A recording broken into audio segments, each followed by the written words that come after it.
Right in the middle of our wedding, my husband suddenly slapped me in front of everyone after his sister whispered something in his ear.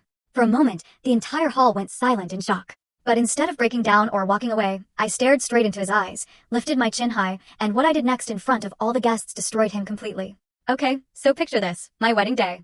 June. The sun is setting, painting everything in this warm, golden glow. Champagne flutes are tinkling, laughter's bubbling, and then a crack. My left cheek exploded with pain. My husband, the man I'd loved for 3 years, the man whose child I was carrying, though he didn't know it yet, had just slapped me. Hard. Right there, in front of 200 stunned guests. The string quartet stopped mid-note. The world just held its breath. My veil was crooked, my mouth tasted like copper, and his hand was still raised, like even he couldn't believe what he'd done. Can you even imagine? What the hell do you do in a moment like that? Everyone leaned in, waiting for me to break. To cry. To run. To crumble into a heap of silk and shattered dreams. But I didn't. Instead, I smiled.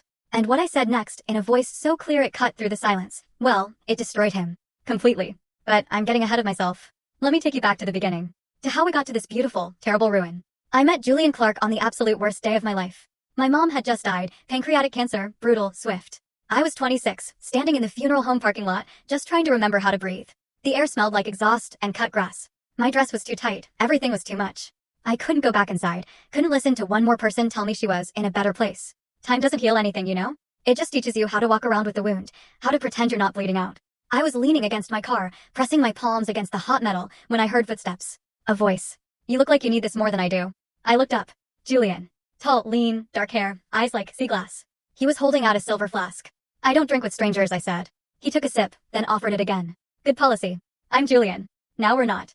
I took it. The whiskey burned, a different kind of pain than grief. A cleaner pain. We stood there for a long time, just passing the flask, not talking, just existing in our separate griefs. That's how it started. That's how he slipped into the raw, gaping void my mother's death had left behind. Julian was a real estate developer, successful, ambitious. He had that confidence that comes from never really being broken. His family had money, old money. The kind that whispers instead of shouts. He told me his mother had died young, that he understood loss. But understanding loss and living inside it?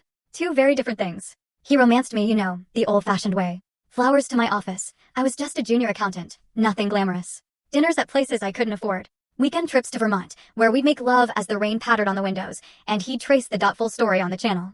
Link below. Click now and watch what happened next.